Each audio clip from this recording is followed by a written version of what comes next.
the daughter of the sea.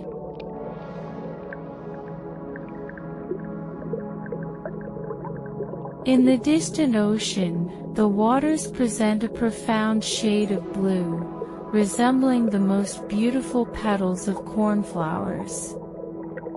They are simultaneously clear and transparent, akin to the brightest glass.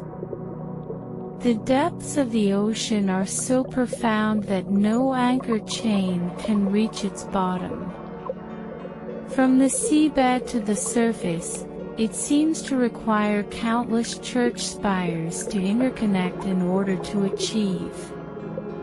And the inhabitants of the seabed live beneath this profound expanse. But do not mistake the underwater world as merely a layer of white sand. There grows extremely peculiar trees and plants, their soft branches and leaves swaying gracefully under the gentle flow of water as if imbued with life. Fish of various sizes dart among the branches and leaves, resembling birds soaring in the sky. In the deepest part of the ocean lies the palace of the Sea King. The walls of the palace are composed of coral, while the pointed high windows are made of the brightest amber, and the roof of the palace is covered with black shells that can open and close with the flow of water. This sight is very enchanting because each shell contains sparkling pearls, any one of which is enough to be the main decoration on a queen's headdress. The Sea King of the seabed has been a widower for many years, and his old mother helps him manage the household. She is not only clever but also very proud of her noble lineage, so she always wears a dozen oysters on her tail, while other nobles can only wear half a dozen at most. She is also praised for her deep love for her 6 sea princesses and granddaughters. These princesses are all beautiful, especially the youngest one, with delicate skin like rose petals and deep blue eyes like lakes. However, like her sisters, she has a fish tail instead of legs. In the depths of the palace, they can spend their long days in the halls adorned with walls covered in flowers. The amber-framed windows of these halls are always open, and fish swim towards them, just as swallows fly in when we open our windows. These fish always swim towards these little princesses, seeking food from their hands, allowing them to pet them. Outside the palace is a vast garden filled with trees in fiery red and deep blue. The fruits on the trees shimmer with a golden sheen, while the flowers bloom like burning flames, their branches and leaves swaying continuously. The ground is covered with wonderful sand, the blue of the sand shining like sulfur flames. A strange blue light radiates everywhere, making it easy to mistake oneself for being in the sky rather than underwater, feeling as if both above and below are azure skies. When the sea is remarkably calm, you can even vaguely see the sun, which appears like a purple flower, emitting rays of various colors. In the garden, each little princess has a small plot of land to plant as they please. Some shape their gardens like whales, while others think it best to shape them like mermaids. But the youngest princess arranged her garden in a circular shape, like the sun, and she only planted red flowers as bright as the sun itself. She is a quirky child who is not very fond of speaking and is always silently contemplating something. While her sisters decorate their gardens with strange items they find from shipwrecks, she only loves to plant those bright red flowers akin to the sun in the sky and adores a beautiful marble statue. This statue is the image of a handsome man, carved from a piece of pure white stone and sunk to the seabed with a sunken ship. She planted a willow tree by the statue.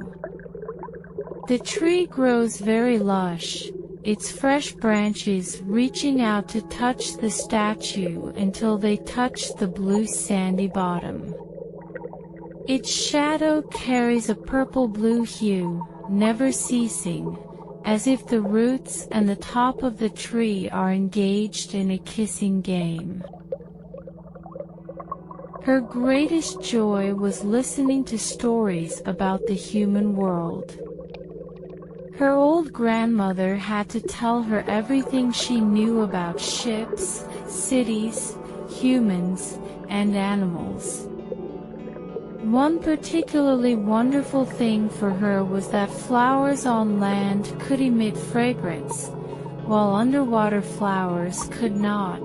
Forests on land were green, and the fish, fluttering among the branches, would sing crisp and melodious songs, which was delightful.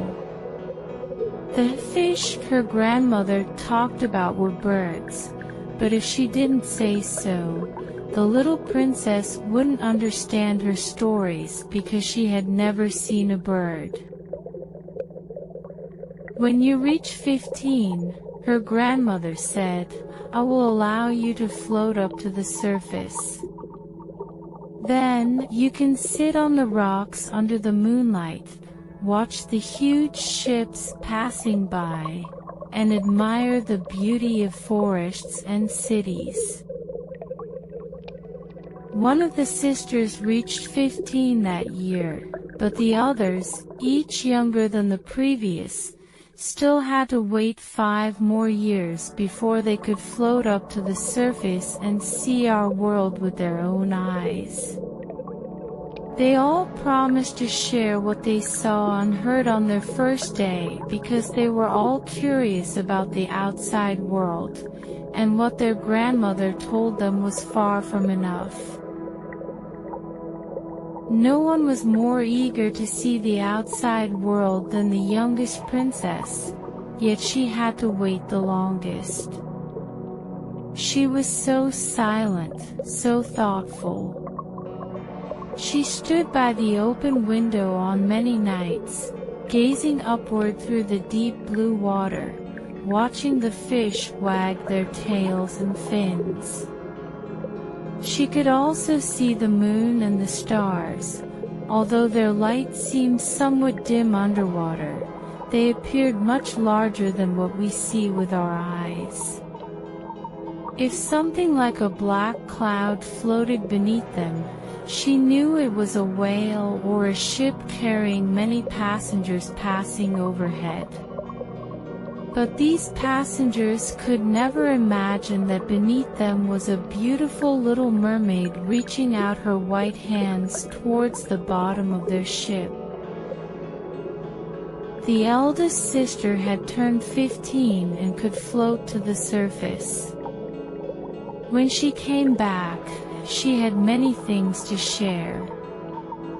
Still, she said the most beautiful experience was lying on the beach under the calm moonlight, watching the countless bright lights in the big city, listening to the music, the hustle and bustle, the carriages, and the voices of people, looking at the domes and spires of churches, and hearing the echoes of bells. Because she couldn't go to those places, she yearned for them. Wow! The youngest sister listened intently. Standing by the open window at night, looking up through the deep blue water, she would think of the big city and its bustling sounds. She seemed to hear the church bells drifting here. The next year, the second sister was allowed to float up to the surface and swim freely anywhere. She leaped out of the water just as the sun set and found the moment very beautiful. She said the whole sky looked like gold, and the beauty of the clouds was indescribable. They passed over her head, turning red one moment and purple the next. But what flew faster, like a long veil, was a group of wild swans skimming across the water's surface. She swam towards the sun, but it had already set. The rosy sunset gradually dissipated between the sea and the clouds. Another year passed, and the third sister was allowed to surface. She was the bravest, so she swam into a large river flowing into the ocean. She saw beautiful green mountains with rows of grapevines planted on them. Palaces and mansions could be vaguely seen among the dense forests. She heard how sweet the birdsong was, felt the warmth of the sun shining down, and sometimes had to dive into the water to cool her hot face. In a small bay, she met several human children playing naked in the water. She wanted to join them in play, but the children were scared and ran away. Then a little black animal ran over, a puppy she had never seen before, barking at her fiercely, frightening her and making her hurry back to the sea. But she could never forget the magnificent forests, the green hills, and the cute children swimming in the water, even though they didn't have fishtails. The fourth sister wasn't as brave as the third one. She stayed above the open sea. She said the most beautiful experience was floating on the sea. From there, she could look out at the vast expanse, the sky like a huge glass dome overhead. She had seen ships from afar. They looked as small as seagulls. She also saw playful dolphins somersaulting and massive whales spouting water from their blowholes as if countless fountains were around. Then came the turn of the fifth sister. Her birthday fell in winter, so she saw sights her sisters hadn't seen when they first surfaced. The sea turned green, and huge icebergs drifted around. She said each iceberg was like a giant pearl, far larger than the church towers built by humans. The icebergs took on strange shapes. They shimmered like diamonds. She once sat on the largest iceberg, letting the sea breeze rustle through her lengthy hair, and all passing ships panicked and steered away. However, as dusk approached, the sky suddenly filled with dark clouds. Lightning flashed, thunder roared, and black waves tossed the ice blocks, shimmering in the blood-red glare of lightning. All the ships lowered their sails, the atmosphere filled with panic and terror, but she sat quietly on the floating iceberg, watching the blue lightning curve strike the reflecting sea surface. Any of the sisters would be very excited to see these new and beautiful sights when they first surfaced to the sea. But as they grew into young women and could freely swim wherever they liked, these things no longer fascinated them. they began to long for home. After a month, they would say that living in the sea is much better and how comfortable their home is. At dusk, these 5 sisters often floated hand in hand to the surface, lined up on the water's surface. Their singing was more beautiful than any human voice. When they sensed that a storm was approaching and certain ships might be in danger, they swam to those ships, sang beautiful songs, told of the beauty of the sea, and told the sailors not to be afraid of sinking to the bottom of the ocean. However, humans couldn't understand their lyrics, thinking it was just the howling of the wind. They couldn't imagine what beautiful things were under the sea, because if the ship sank, those on board would perish, and only the dead could reach the palace of the Sea King. One evening, when the sisters floated hand in hand to the surface, the youngest sister stayed behind alone, watching them. She seemed to want to cry, but mermaids don't have tears, so she felt even more uncomfortable. "How I wish I were already 15, she said. "I would love the world above and the people there." Finally, she turned 15. "Now you can leave us," said her grandmother, the old queen's mother.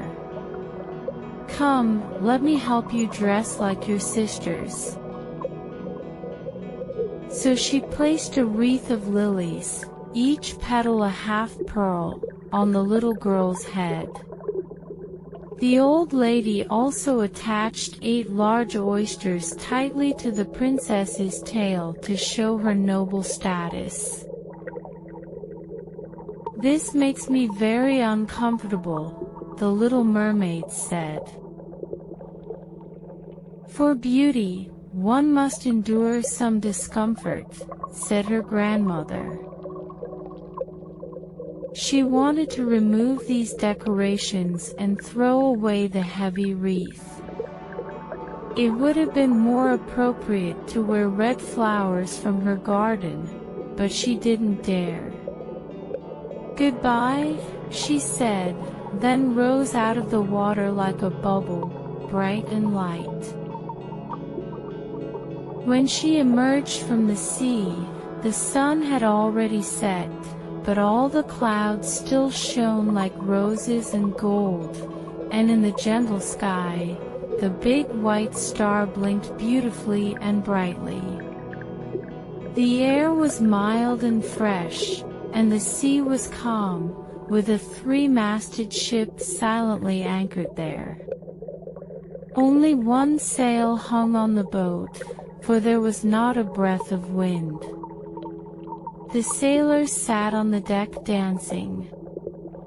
When the prince appeared, more than 100 rockets shot into the sky simultaneously, illuminating the sky as bright as day, so the little mermaid was scared and quickly dived back underwater.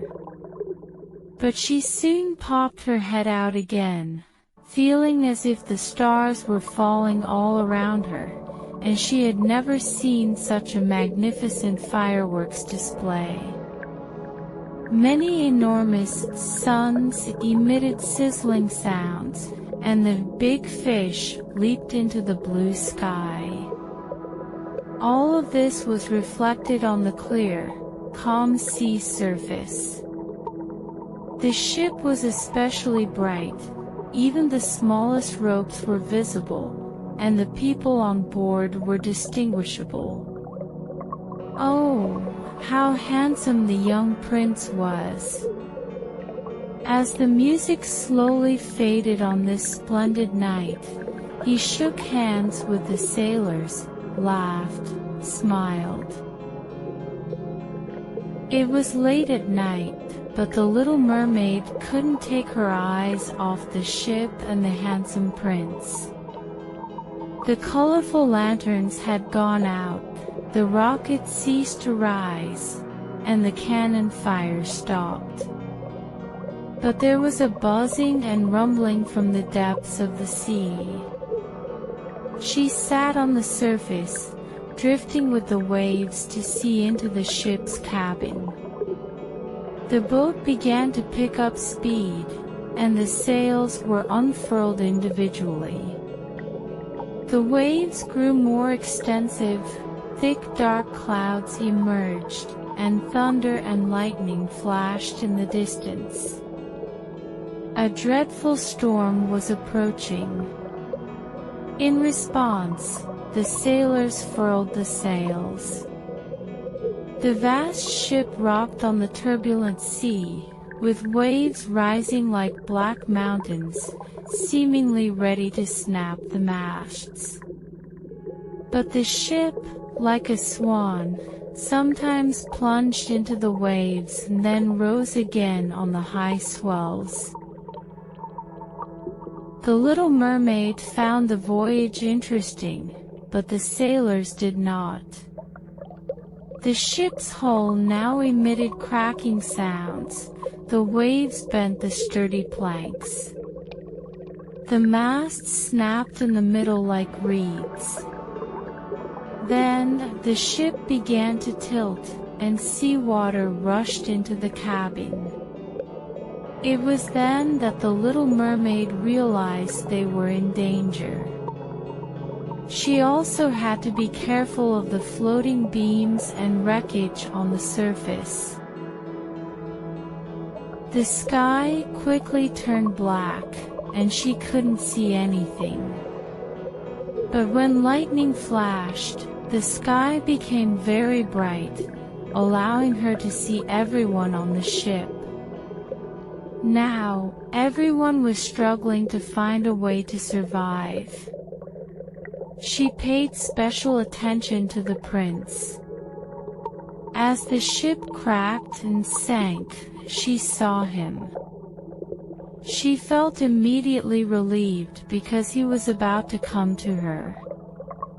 But then she remembered that humans couldn't survive underwater unless they became one of the deceased, in which case he would enter her father's palace.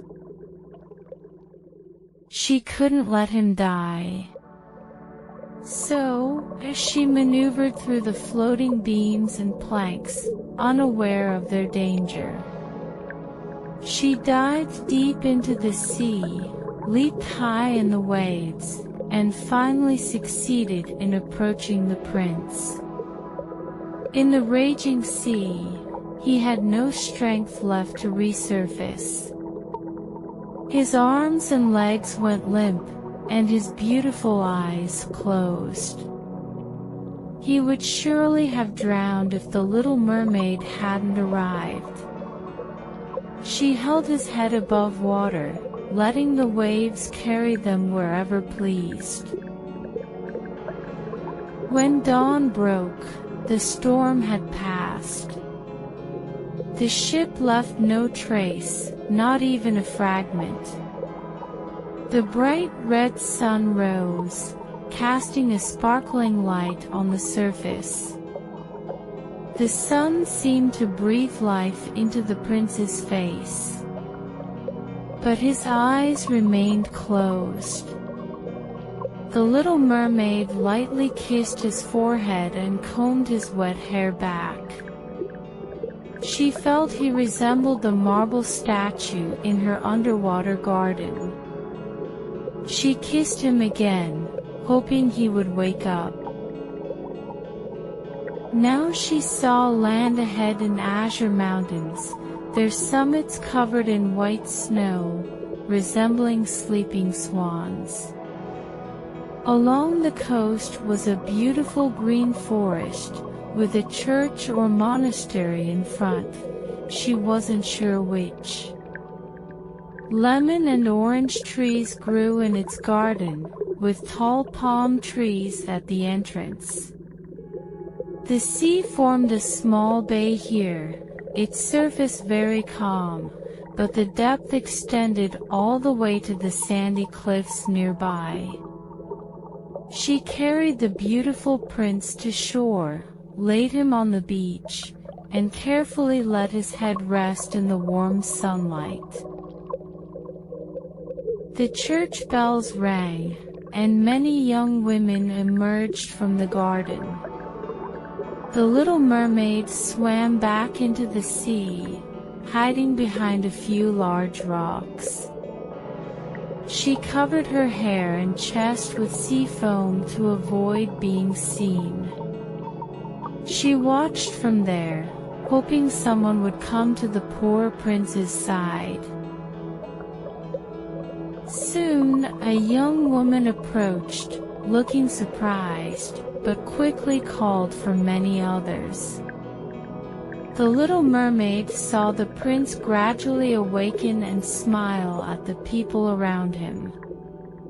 But he didn't smile at her because he didn't know she had saved him. She felt very sad. As he was carried into the tall building, she sadly plunged into the sea and returned to her father's palace. She had always been a silent, thoughtful child, and now she became even more so. Her sisters asked her what she had seen when she first surfaced, but she said nothing.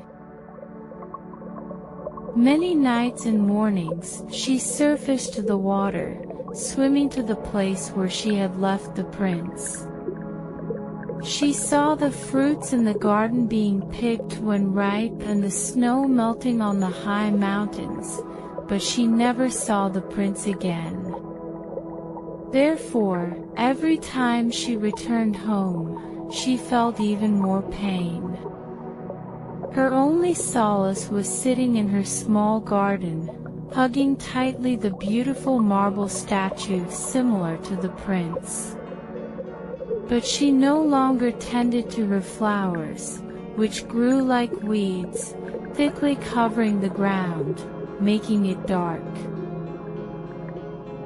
Eventually, she couldn't bear it anymore. She confided in one of her sisters, and soon, the others knew too.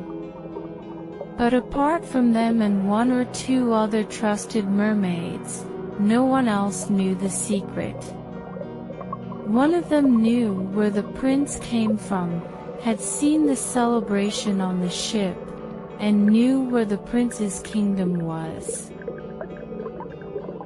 "Come on, little sister," the sisters said, linking hands with each other, floating to the surface in a row, swimming until they reached what they believed to be the prince's palace. The palace was built of a glowing pale yellow stone, with many spacious marble steps inside, one of which even extended into the sea.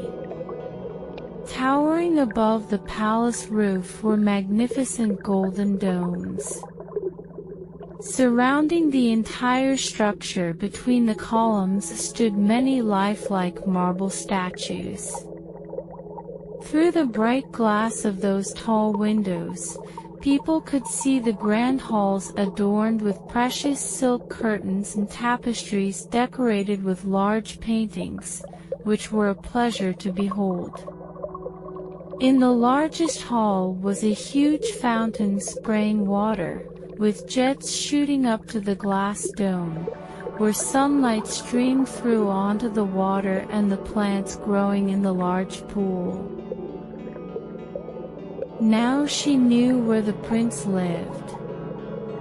She spent many dusks and nights on the surface here, swimming farther than any of her sisters, even into that narrow river, until she reached that magnificent marble balcony, its long shadow reflected in the water.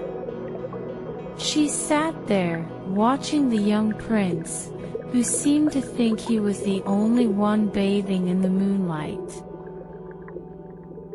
On several nights, she saw him aboard decorated boats with many flags, accompanied by music. When the wind blew her silver-white long hair, anyone who saw it would think it was a swan spreading its wings. On several nights, when the fishermen lit torches to fish at sea, she heard many praises of the prince. She was glad for this because she had saved him when the waves almost took his life. She remembered his head nestled tightly in her arms and how warmly she kissed him. But he knew nothing of this. He couldn't even dream it was her. She gradually fell in love with humans and hoped to live with them. She felt their world was much broader than her underwater world. They could sail on the sea and climb misty mountains, and their land, along with forests and fields, extended endlessly. She wanted to know more, but her sisters couldn't answer all her questions, so she had to ask her grandmother. The old lady had rich knowledge about the world above the sea, which she called the upper world. Do humans live forever if they don't drown? Will they die like us who live in the sea? The little mermaid asked. Yes, the old lady said, they will also die, and their lives are even shorter than ours. We can live up to 300 years, but when our lives end, we become foam on the water, not leaving a grave for our loved ones.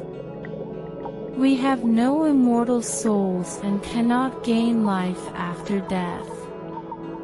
We are like green seaweed, once cut, we never recover. In contrast, humans have eternal souls. Even if their bodies turn to dust, their souls continue to exist. They ascend to the bright sky, flying to those mysterious and magnificent places we can never see. Why can't we have an immortal soul? The little mermaid asked sadly. I'm willing to give up my few hundred years of life here just to become a human, even for just one day in the heavenly world. You shouldn't have such thoughts, the old lady said. Our life under the sea is much happier and better than humans. Then can I only die and turn into foam on the water? Will I never hear the music of the waves again, see beautiful flowers and the bright red sun? Will I never gain an eternal soul? No, the old lady said.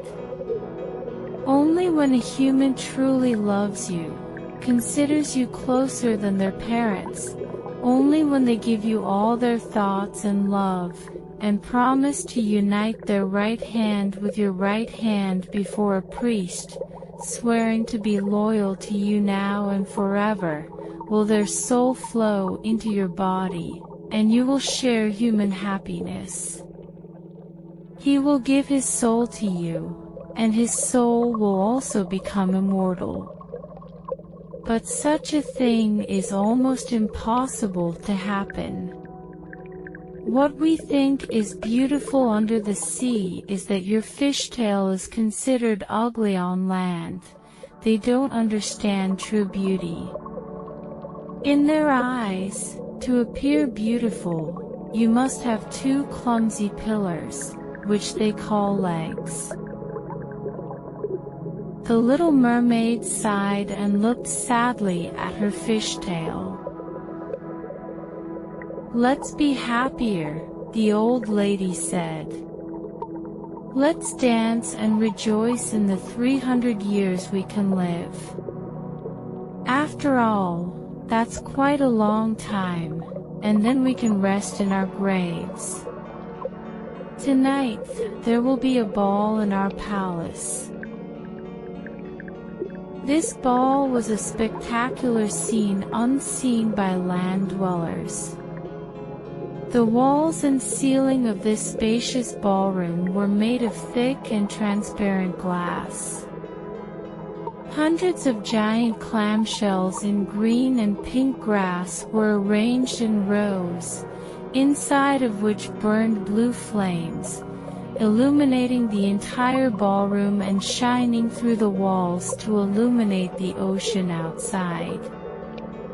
People could see countless schools of fish swimming towards this crystal palace, some scales emitting purple light, some shining like silver and gold.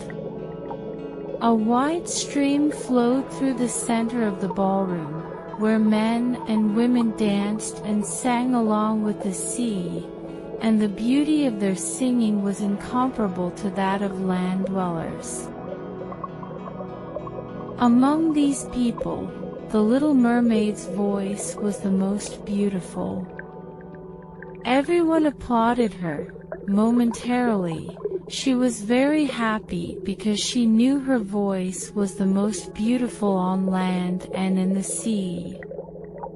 But soon, she thought of the world above. She couldn't forget the handsome prince and the sadness she felt because she didn't have an immortal soul. So, she quietly left her father's palace. While the palace was filled with songs and joy, she sadly sat in her own little garden. Suddenly, she heard the sound of a horn coming from the surface.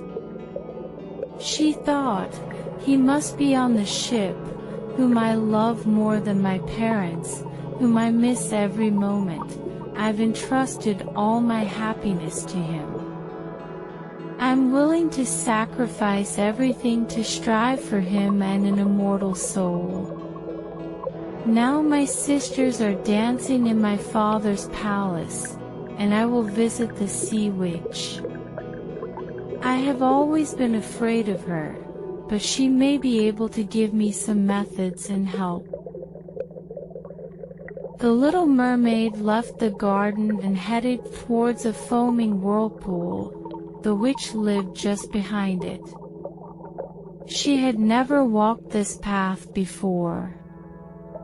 There were no flowers or seaweed here, only a smooth gray sandy ground leading straight to the whirlpool. The water here swirled like a noisy water mill, pulling everything it encountered down to the bottom. One had to pass through this swirling vortex to reach the witch's abode. A stretch of ground covered in bubbling hot mud, which the witch called her peat bog, had to be traversed. Then came a dreadful forest, where her house was nestled within, and all the trees and bushes were coral polyps, creatures half plant and half animal, resembling multi-headed serpents emerging from the ground. Their branches were long, sticky tendrils, wriggling like squirming worms. From root to tip, they all trembled. They tightly grasped onto anything they could catch in the sea, never letting go. The little mermaid stopped in front of the forest, filled with fear. Her heart beat so violently that she almost wanted to turn back. But she gathered her courage again when she thought of the prince and the human soul. She tightly tied her flowing long hair to her head to prevent the coral polyps from catching her. She clasped her hands tightly to her chest, and then, like a fish darting through the water, she passed through these ugly coral polyps, which could only wave their soft, long arms and tendrils behind her. She saw each one tightly clutching onto something, countless little arms gripping like sturdy hoops. Those who drowned and sank to the bottom of the sea had their bones exposed in the tendrils of these coral polyps. They clung tightly to ship wheels and crates, embracing the skeletons of land animals, and even a little mermaid caught and strangled by them, which was the most terrifying sight to her. She came to a sticky clearing in the forest, where massive sea snakes writhed, exposing their ugly yellow bellies. In the center of the forest stood a house built of human bones and the sea witch lived there. She fed a deranged toad with her mouth, just as people fed sugar to a canary. She called those oddly ugly fat sea snakes her chicks, letting them crawl on her large, soft chest. "I know what you've come to ask for," the sea witch said. "You're such a foolish child. But, my beautiful princess, I'll help you fulfill your wishes, even though it will bring you a sad ending.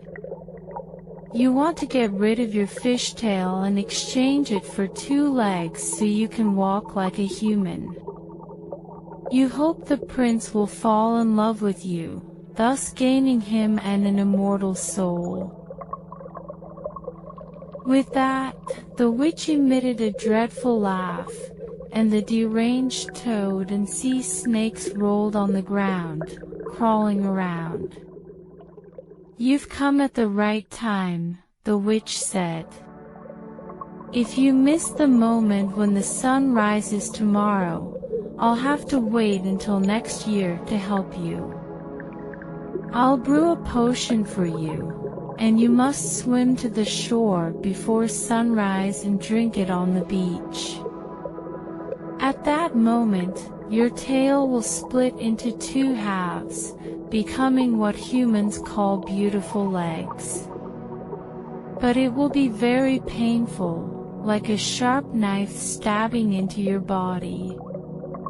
Everyone who sees you will say you're the most beautiful person they've ever seen. You'll maintain a graceful swimming gait in water. No dancer can move as lightly as you. But every step you take will feel like walking on knives, as if your blood is flowing outside. If you can endure this pain, I can help you." "I can endure it," the little mermaid said, her voice trembling. At this moment, she thought of the prince and her desire for an immortal soul. "But remember," the witch said, "once you have the form of a human, you can never turn back into a mermaid nor return to your sister's or your father's palace. If you fail to win the prince's love, if you can't make him completely forget his parents and love you wholeheartedly, and if you fail to marry him before a priest, you won't gain an immortal soul. If he marries another, your heart will break on the morning of their wedding, and you will turn into foam on the water." "I'm not afraid," the little mermaid said, though her face was as pale as death. "But you'll still need to pay a price to me," the witch said, "and what I require is no trifling matter. Your voice is the most melodious in the sea. You may wish to use it to attract him, but you must give that voice to me. I need your most precious possession in exchange for my precious potion. I will add my blood to this potion, making it as sharp as a double-edged sword. But if I lose my voice," the little mermaid asked, "what will I have left?" "You still have your beautiful figure," the witch replied, "and your graceful stride and expressive eyes. With these, it's easy to captivate a man's heart. Have you lost your courage already? Stick out your little tongue, and I'll cut it off as payment, then you'll get this potent potion." "Let it be so," the little mermaid said. The witch then prepared the potion jar and began brewing the magical elixir. "Cleanliness is important," she said. Then, she tied a few snakes into a knot and used it to clean the jar. Next, she cut open her own chest, letting the black blood drip into the jar. Steam from the potion rose in strange shapes, looking quite terrifying. The witch added new ingredients to the jar now and then. When the potion began to boil, it emitted cries like those of crocodiles. Finally, the potion was ready, looking like clear water. "Take it," the witch said, cutting off the little mermaid's tongue. At that moment, the little mermaid became mute, unable to sing or speak. "When you pass through my forest on your way back, if the coral polyps try to catch you," the witch said, "just drip a drop of this potion on them, and their arms and fingers will split open, scattered everywhere." But the little mermaid didn't need to do that, because when the coral polyps saw the shiny potion in her hand, which sparkled like stars, they recoiled in terror. Thus, she swiftly passed through the forest, swamp, and whirlpool. She saw her father's palace. The torches in the spacious ballroom had been extinguished, indicating that the people inside had already gone to sleep. But she dared not see them again, for she had become mute, about to leave them forever. Her heart ached as if it were about to break. She quietly entered the garden, plucking a flower from each sister's flower bed, sending thousands of kisses to the palace, then floated up from the deep blue sea. The sun had not yet risen as she saw the prince's palace. She solemnly stepped onto the marble steps, the moonlight clear and beautiful. The little mermaid drank the strong potion, immediately feeling as if a double-edged sword had split her slender body open, and she immediately fainted, falling to the ground as if dead. It wasn't until the sunlight shone on the sea surface that she woke up, feeling intense pain.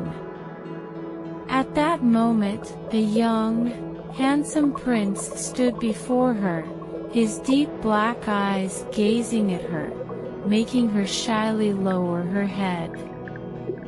She found her fishtail gone, replaced by a pair of beautiful legs only a maiden could possess. But she had no clothes, so she covered her body with her thick, long hair. The prince inquired about her identity and how she came here. She gazed back at him with sorrowful yet gentle, deep blue eyes, for she had lost the ability to speak. He took her hand and led her into the palace. As the witch had said, she felt like she was walking on needles and blades with every step, but she was willing to endure the pain. She walked lightly with the prince's arm, her movements as graceful as foam, astonishing everyone with her elegant and light steps. Now, she was dressed in luxurious garments made of silk and gauze. She became the most beautiful person in the palace, although she could no longer sing or speak. The beautiful maids wore silk and adorned themselves with gold and silver jewelry, singing for the prince and his parents. One of the maids had an especially melodious voice, and the prince couldn't help but applaud and smile. This made the little mermaid feel sad, knowing that her singing voice had once surpassed this. She thought to herself, "If only he knew how I gave up my voice forever to be with him." The servants danced to the beautiful music, their movements graceful and light. At this moment, the little mermaid raised her beautiful, delicate hands, stood on tiptoe, and danced lightly on the floor, her dance more beautiful than ever before. Every move she made revealed her beauty, her gaze touching hearts more than the enslaved people singing. Everyone was drawn to her, especially the prince, who called her his foundling. She kept dancing, although her feet felt like walking on sharp blades each time her feet touched the ground. The prince declared that she should be with him forever. Thus, she was allowed to rest on a velvet cushion outside his door. The prince had a set of male clothes made for her so she could ride with him. They rode through fragrant forests, leaves gently brushing their shoulders, birds singing behind fresh leaves. She and the prince climbed high mountains, and although her delicate feet were bleeding, everyone saw it. She still smiled and continued to accompany him until they saw the clouds moving under their feet, like a flock of birds flying to distant countries. When the night grew quiet in the prince's palace, she would walk to those broad steps. She would step into the icy seawater to cool her feverish feet. At that moment, she couldn't help but miss her family under the sea. One night, her sisters came swimming hand in hand. As they floated on the water's surface, they sang sad songs. At this, she waved to them. They recognized her, saying how much she had made them suffer. Since then, they have come to visit her every night. One night, she saw from afar her grandmother, who hadn't appeared in many years, and the Sea King wearing a crown. They reached out to her, but unlike her sisters, they dared not approach the surface. The prince loved her more each passing day, loving her like a dear child, but never had the thought of making her his queen crossed his mind. However, she must become his wife, or she will not gain an immortal soul and turn into sea foam on the morning of his wedding. Are you the one I love the most among everyone? When the prince held her and kissed her forehead, the little mermaid's eyes seemed to ask. "Yes, you are my dearest," the prince said, "because your heart is the kindest. You are the closest to me, reminding me of a young woman I once met, but I can never see her again. I was washed ashore by a giant wave during a shipwreck near a temple where several young women were praying.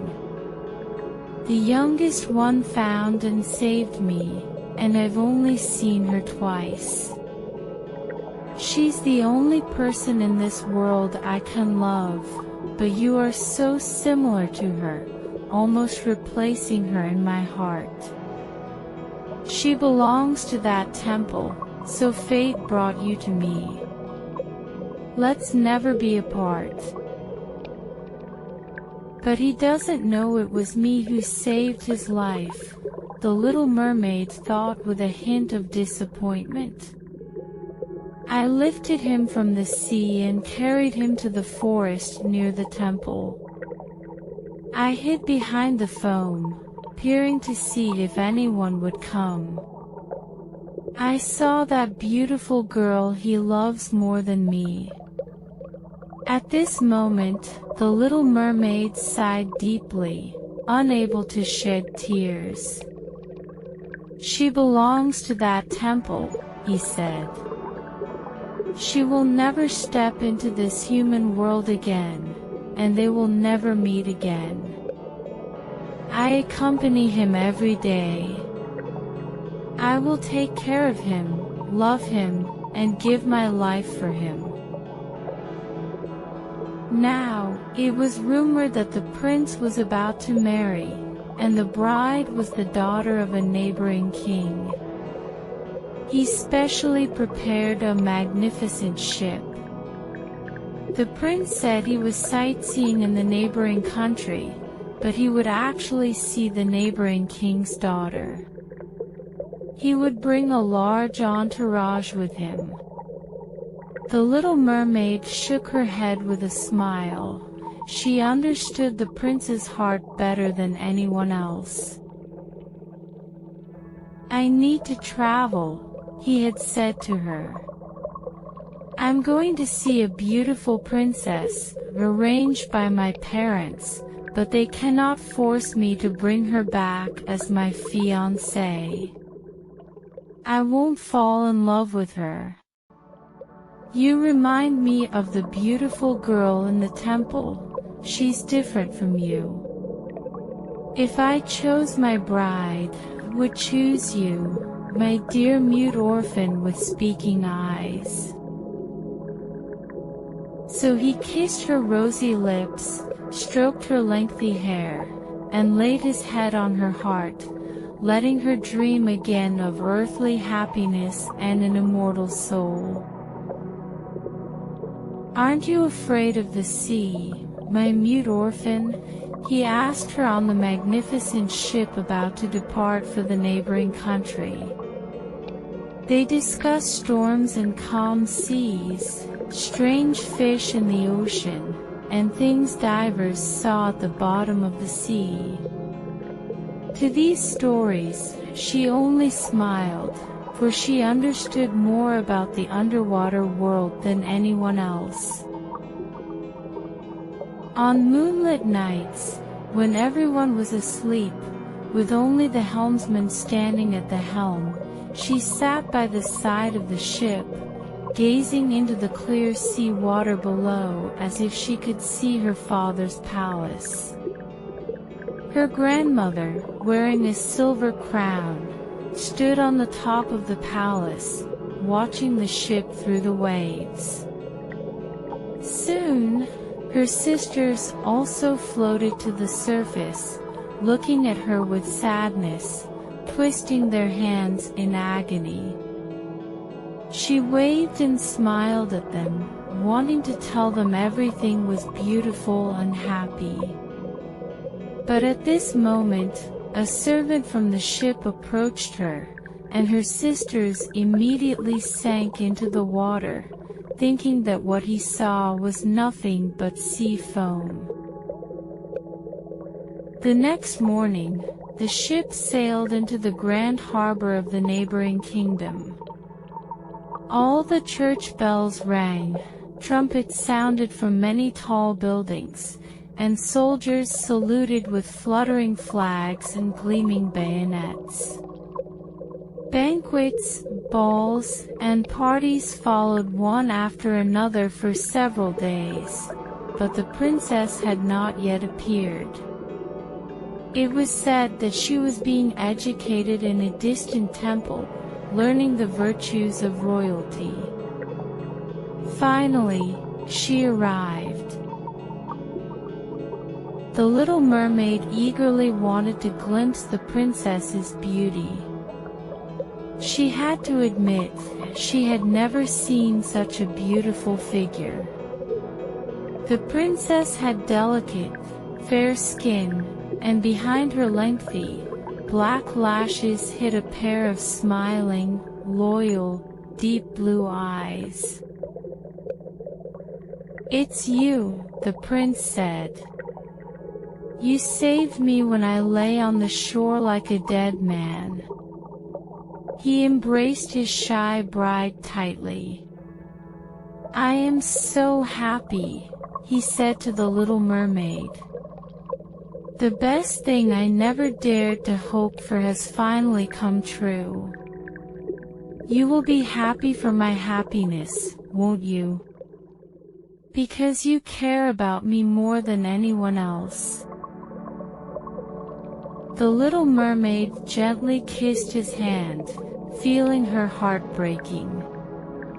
The morning after his wedding would bring death to her. She would turn into sea foam. Church bells rang, and heralds rode through the streets announcing the wedding's joyous news. Incense burned in precious lamps before every altar. Priests swung censers, and the bride and groom held hands to receive the bishop's blessing. At this moment, the little mermaid was dressed in silk, adorned with gold, holding the bride's train, but she couldn't hear the joyful music or see the solemn ceremony. She mourned the impending morning of her death and everything she had lost in this world. That night, the bride and groom boarded the ship. With the firing of cannons and the fluttering of flags, they set sail. In the center of the ship, a royal tent of gold and purple was erected, inside which the newlyweds would spend their cool, peaceful night. The breeze blew the canvas, and the ship sailed gently on the clear sea surface, calm and waveless. As dusk fell, colorful lights lit up the deck, and sailors danced joyfully on the deck. The little mermaid recalled the magnificent and joyful scene she had seen when she first floated to the surface of the sea. She spun and leaped with the music, as light and graceful as a chased swallow. The crowd cheered for her, admiring her unprecedented beauty in her dance. Although her steps felt like walking on blades, she didn't feel the pain because the pain in her heart was even greater. She knew this was the last time she would see him. For him, she had left her people and family, sacrificed her beautiful voice, and endured endless pain every day, yet he remained unaware.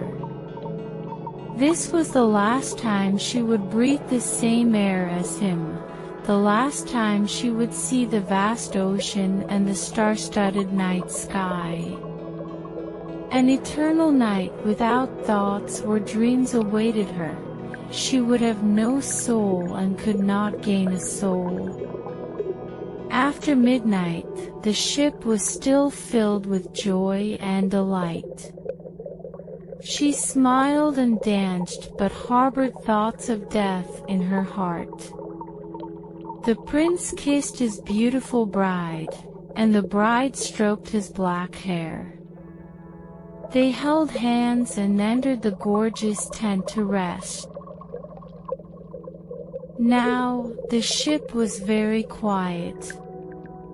Only the helmsman stood at the helm.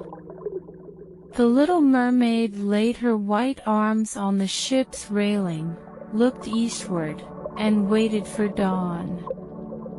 She knew the first ray of sunlight would announce her death. She saw her sisters emerge from the waves, as pale as her, their beautiful long hair no longer fluttering in the wind because it had been cut off. "We have given our hair to the witch, hoping she can help you so you won't perish. She gave us a knife. Take it, and see how sharp it is. Before the sun rises, you must plunge it into the prince's heart. When his warm blood flows onto your feet, your legs will once again be joined into a fishtail, and you can return to us in the water. This way, before you become lifeless sea foam, you can still live for 300 years. Do it quickly.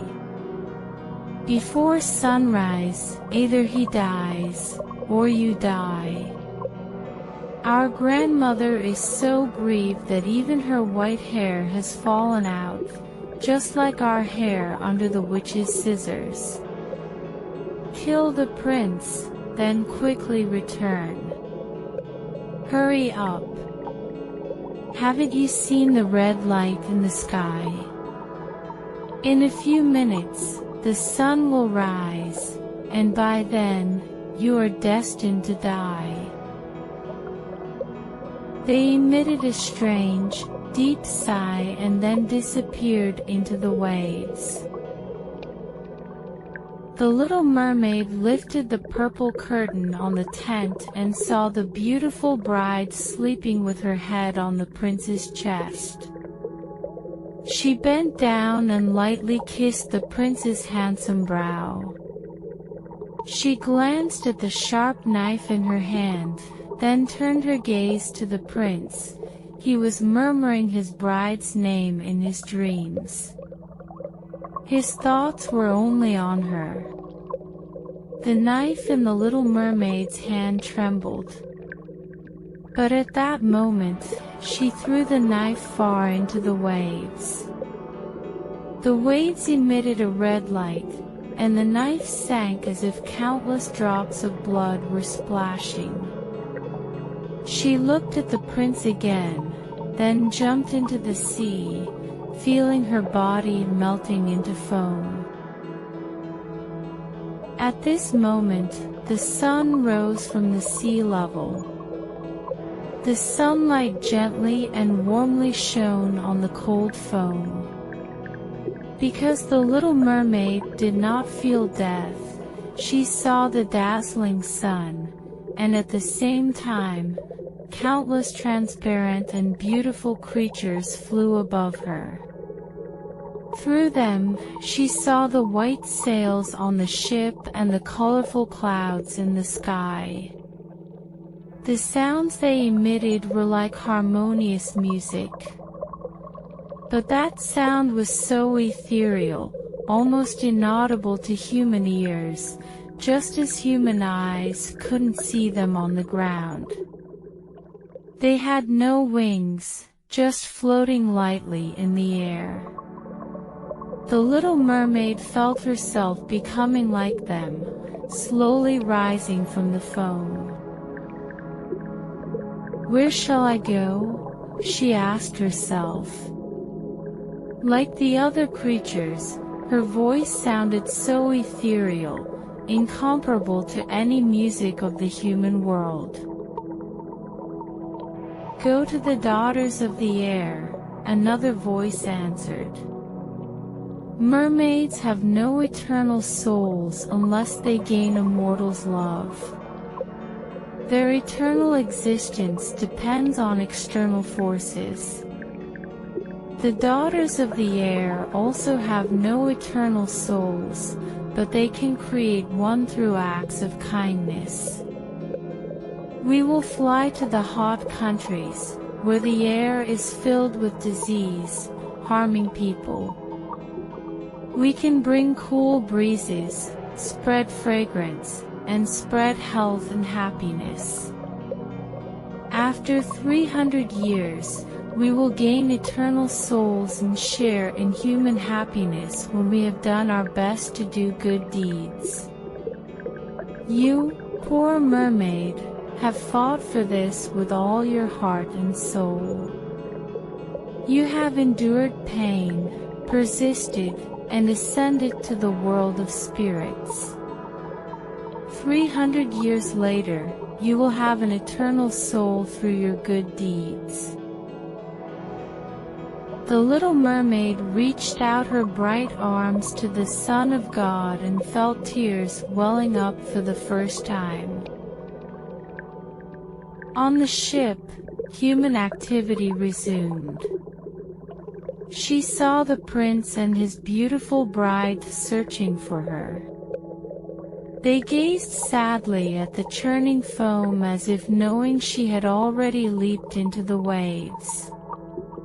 In the beyond, she kissed the bride's forehead and smiled at the prince. Then, she ascended into the sky with the other children of the air, riding on rose-colored clouds. So, 300 years later, we can ascend to heaven. Perhaps we won't have to wait that long, another voice whispered. We will invisibly enter the dwellings of humans, where there are children. If we find a good child every day, bring joy to their parents, and be worthy of their love, God will reduce our time of trial. When we fly past, the children won't notice. When we smile at them, our time of trial will be reduced by a year. But if we see a naughty, wicked child and have to shed tears of sadness, then every tear will add a day to our time of trial.